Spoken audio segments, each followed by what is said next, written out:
For example, when oxygen combined with magnesium, then oxygen receive electron become negatively charged, and magnesium loses electron become positively charged. So this is then an example that in the previous slides, the picture in the previous slides we talked about.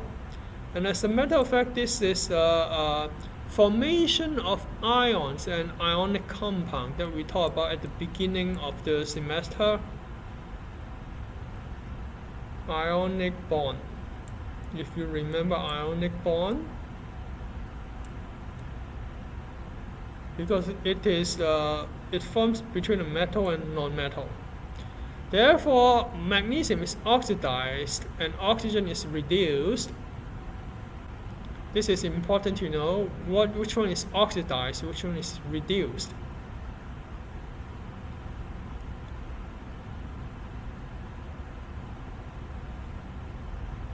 So magnesium loses electron. That means magnesium goes through oxidation. That's why it is oxidized.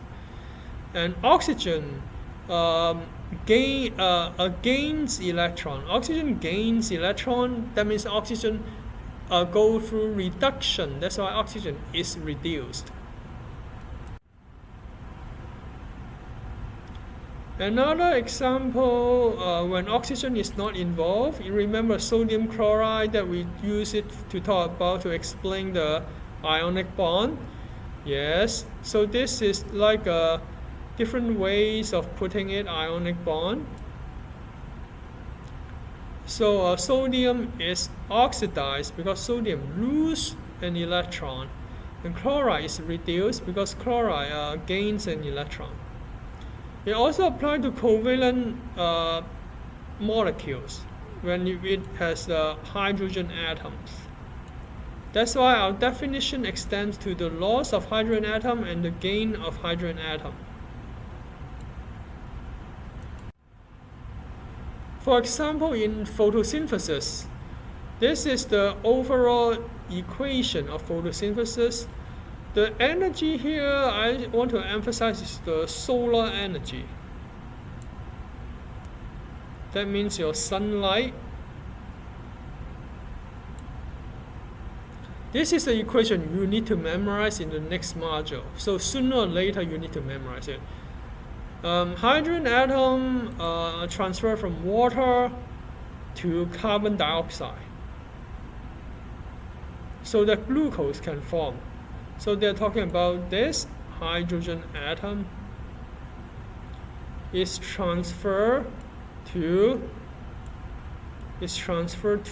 here, carbon dioxide, so that you form the something called carbohydrate. What is carbohydrate? The sugar, glucose. Energy is required, and the energy is in the form of sunlight. That's why I call it solar energy. Solar energy. Chloroplast converts solar energy into ATP.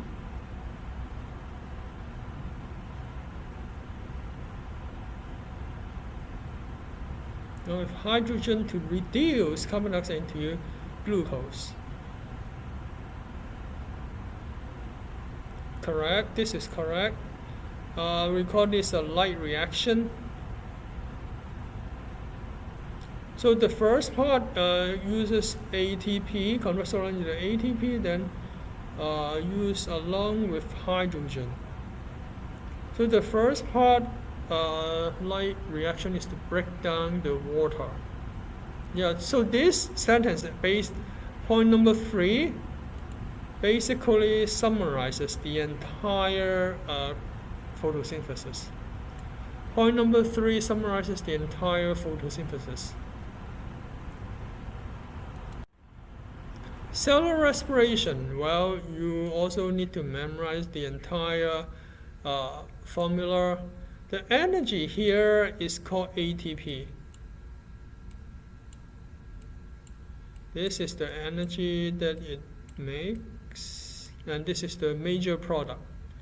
The whole purpose of cellular respiration is to make ATP. Glucose is oxidized because glucose loses hydrogen atom. Oxygen is reduced because it gains hydrogen atom. So when glucose loses a hydrogen atom, what does it become? It becomes CO2. When oxygen gains hydrogen atom, what does it become? It becomes water.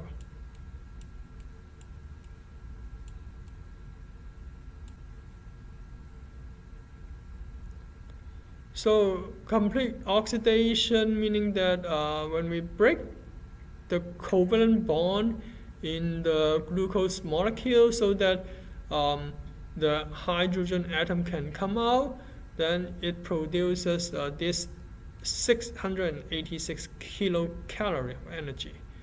And this energy is used to form ATP, but not all of them. Not all of them. Some of them they lose. Some of them, okay, some of them they make ATP. Some of them lose to heat.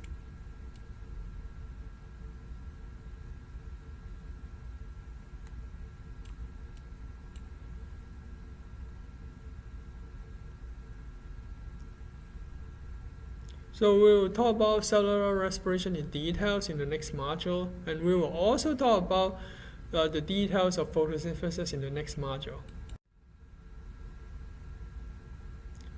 So organelles and flow of, okay, what the organelle that is involved in the photosynthesis, of course, it is the chloroplast. The organelle that is involved in the cellular respiration is called mitochondria. So chloroplast uses the solar energy from the sun to make carbohydrate. Mitochondria break down carbohydrate to form ATP. So the last one, cellular respiration produces carbon dioxide and water, which are used in the photosynthesis. And photosynthesis produces oxygen and glucose for the use of cellular respiration. In other words, you can see that these two reactions, cellular respiration and photosynthesis, they are the exact opposite. They are the exact opposite. And you know that photosynthesis basically comes from plant. And if we keep on destroying the plants, then what will happen? The photosynthesis will decrease. And then it may not be able to support the cellular respiration. And cellular respiration occurs in all living organisms. In other words, if we keep on destroying the planet, killing all the plant, burning all the plant, then we may not have enough oxygen and glucose to support cellular respiration. That means all the animals, all the living organisms. Then all the living organisms may die of extinction. So that's why we need to protect our planet. Seriously, we need to protect our planet. So as you can see in here, the product of photosynthesis become the carbohydrate, sugar, and oxygen become the input or reactant of the cellular respiration, so that we can generate ATP here. We can generate ATP for our body to use, and then the cellular respiration will produce CO2 and H2O for the photosynthesis to use. So these two chemical reactions, they have to be balanced. Otherwise,